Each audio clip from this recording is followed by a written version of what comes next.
कक्षा 12 वाले सभी बच्चे ध्यान दें। प्यारे विद्यार्थियों, आप सभी छात्रों को मैं यहाँ पर रसायन शास्त्र का पेपर बता रहा हूँ। रसायन शास्त्र का जो आपका पेपर है ये 18 फरवरी को होने जा रहा है। कब हो रहा है? 18 फरवरी को।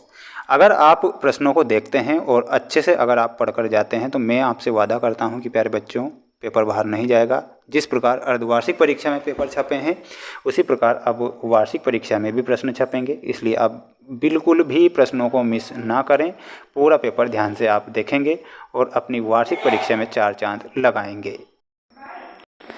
प्रश्न यहाँ पर आप देखिएगा माय डियर फ्रेंड्स, आपकी स्क्रीन के सामने वो प्रश्न आ चुके हैं जिनके बारे में मैं आपसे कह रहा हूँ। ध्यान से आप पेपर देखेंगे। पहला है, सही विकल्प चुनकर लिखिए में पहला प्रश्न, 1 मोल का आंकिक मान कितना होता है? प्यारे विद्यार्थियों, 1 मोल का जो आंकिक मान होता है वो कितना होगा? 6.023 × 10⁻23। तो यहाँ पर हमारा सही उत्तर क्या हो जाएगा? Option number C will be correct answer. शुद्ध जल की मोललता कितनी होती है? तो शुद्ध जल की जो मोललता होती है वो 55.6 इसकी मोललता होगी। तो इसमें आपको 55.6 विल बी करेक्ट आंसर। एक महत्वपूर्ण बात बता देता हूँ प्यारे विद्यार्थियों, अभी तक ये सेट पेपर यूट्यूब पर किसी ने नहीं बताया, लेकिन आपका भाई आपके लिए दिल से मेहनत करके ये सेट पेपर लेकर आया है, जो आपकी परीक्षा में प्यारे विद्यार्थियों 95% पूछा जाएगा। और मेरे द्वारा सेट पेपर चैनल पर भी डाले गए हैं और भी, तो उन्हें भी आप देखेंगे। विद्युत का सबसे अच्छा जो चालक होता है वो क्या होता है? इसमें आपको लिखना है ग्रेफाइट। ग्रेफाइट आप करेक्ट उत्तर के रूप में लिखेंगे। रासायनिक अभिक्रिया की दर निर्भर करती है, तो रासायनिक अभिक्रिया की जो दर है वो किस पर निर्भर करेगी? तो इसमें आपको लिखना है सक्रिय द्रव्यमान पर। निम्न में से किसका आयनन विभव सर्वोच्च होता है? तो सबसे ज़्यादा जो आयनन विभव होता है मैग्नीशियम का सबसे ज़्यादा आयनन विभव होता है। इसमें आप मैग्नीशियम लिखेंगे।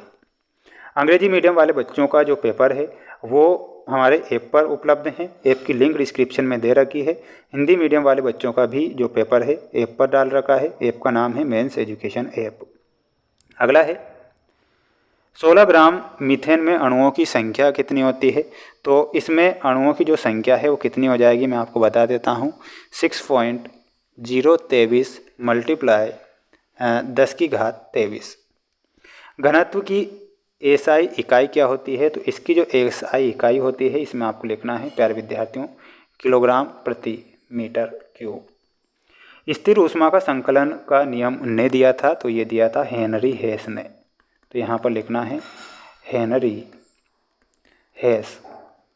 एक यौगिक के जलीय विलयन का पीएच मान 0 हो तो उसकी प्रकृति कैसी होगी?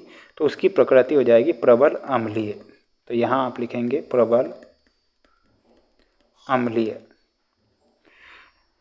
एस कक्ष के अतिव्यापन से बंध बनता है, तो सिग्मा बंध इसमें बनता है। इसमें आप लिखेंगे सिग्मा बंध। ठीक है, ये आपके आंसर यहाँ करेक्ट हो चुके हैं। सभी छात्र विद्यार्थीगण वीडियो को आप लाइक जरूर करें। आपका भाई आपके लिए मेहनत दिल से कर रहा है और आगे भी आपके लिए मेहनत करेगा। अगला है, पाउली ने अपवर्जन का सिद्धांत दिया था, तो इसमें आपको मिलाना है ऑप्शन नंबर 7 से। रदरफोर्ड में हमारा सही उत्तर क्या हो जाएगा? अधिकतम बहुलता का नियम। ठीक है, तो यहाँ पर आपको मिलाना रहेगा। देखिएगा, आपका सही उत्तर हो जाएगा अधिकतम बहुलता का नियम। सॉरी, है ना, रदरफोर्ड ने तो नाभिक की खोज की थी, हुंड ने दिया था बहुलता का नियम। एच में हमारा सही उत्तर क्या हो जाएगा?